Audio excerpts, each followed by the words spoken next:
Okay, this is my sociological self portrait. My name is Corbin Murphy. So, what I'm going to be explaining in this PowerPoint is what makes me who I am. And so, here's some pictures of me just so you can know what I look like. And then I'm just going to explain everything that we've went over this semester in sociology and explain how that has shaped me as a person, why I do the things I do, and different things like that. So, our first unit was we had to use our sociological imagination, and it said, like, why do we do the things we do? And so one thing that I have decided these last couple of years is that I'm going to go to college. And so there was a lot of choices on whether or not I wanted to go to college. And then when I decided I wanted to go to college, there was a lot of school choices. I had a bunch of choices. I was thinking about going to Lindsay, Campbellsville, WKU, Kentucky, Louisville. And the main thing that chose Campbellsville for me was just the smallness of it. It felt like it was kind of like a high school almost, because everybody knows everybody and the teachers know you and can relate to you. And then a part of that also is like the faith side of it. Being a Christian school is something that I take very seriously and was a big reason why I picked this school. And then like another choice I had to make was my major. As you can see in the middle, I want to do PE, physical education. I want to be a teacher, so that was another choice I had to make.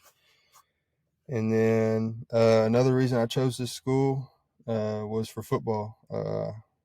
Again, I didn't know if I was going to play football or not in the future, but when Campbellsville reached out to me and gave me a football scholarship, it's just something that I had to do. So, agents of socialization, some things that have defined me as I've grown up. To the left, top left, you can see is my family, and that was my signing day for football. These are one of the most people that has influenced me. My mom and my dad have really influenced me. My grandparents, my cousins, my uh, aunts and uncles have really influenced me and made me the person I am today. The bottom left is a cross for my faith. It has really shaped me. I've grown up in a family where we went to church every Sunday, and I'm really grateful for that because it has shaped me into the person I am today, faithfully and physically and mentally.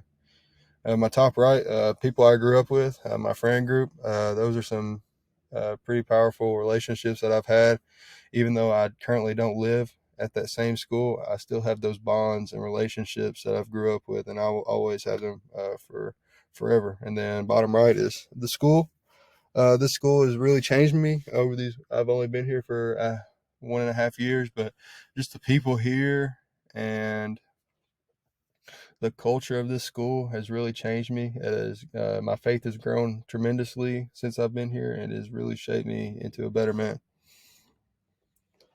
So statuses and roles. In the top left, that's another picture of my family. So uh, some statuses that I've grown up with is being a son, being a brother, being a nephew, an older cousin, a grandson.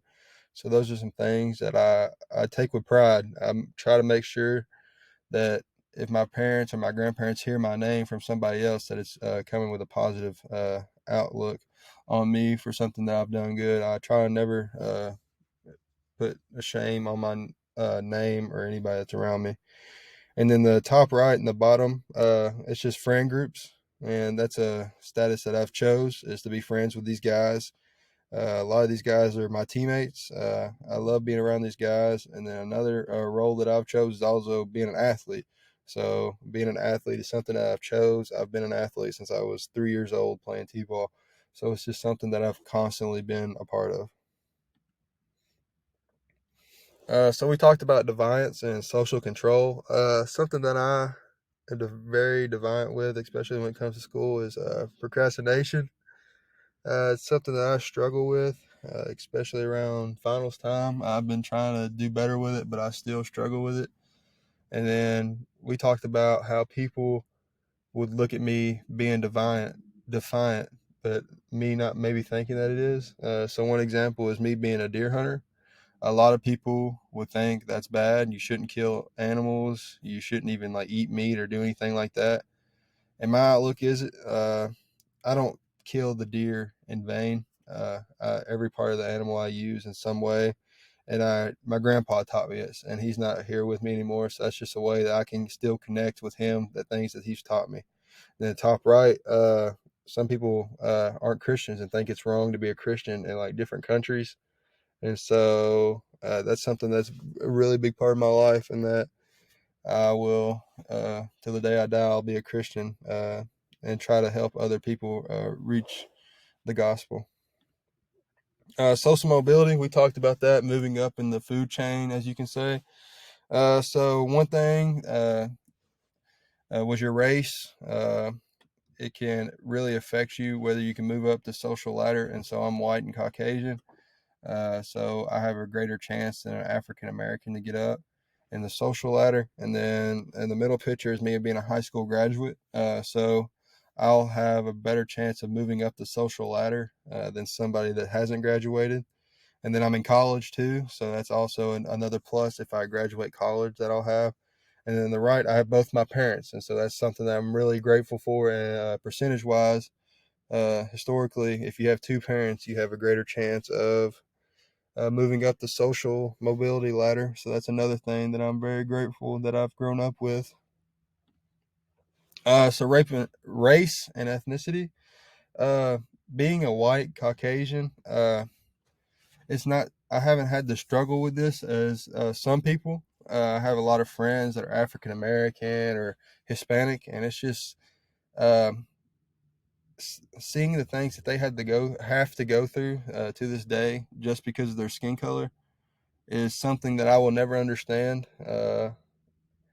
I think you should treat others the way you wish to be treated, no matter what they look like, the size, shape, and I don't know if I'm grateful because I'm white, or I don't know. It's just a tough situation that I I hope we as human beings can fix, and that we will never have to have a problem with in the future. And then my ethnicity, my ancestors are from Ireland. Murphy is a really popular Irish name, and so I wouldn't call myself Irish. If somebody asked me, I would call myself American, or yeah. But uh, in my history, I do have a lot of Irish. So technically, way back, I'd be part Irish, and so that's just something that I think is cool that I can look back onto as my ethnicity. And so, and then gender roles, some gender roles that I could be stereotyped into, or that I am. And so, like, I'm kind of the man of the house. Now that my dad's got older, he's kind of told me that I'm the man of the house. And so that's a gender role. I have to take care of my family, my little sister, and things like that. And then a gender role with the next two pictures are me playing football and me deer hunting. Normally, those two sports are male related, and those are two things that I have to deal with. And then, but on the other side, I have a little sister, and she doesn't fit all her gender roles because she's not all glitz and glams like a stereotype would be of a woman, and she doesn't just do the normal woman things that people would put her gender roles in. She's an amazing athlete, and she loves softball. She loves to play in the dirt and on the field, slide and do everything else. So it's just another thing of gender roles that's with my family.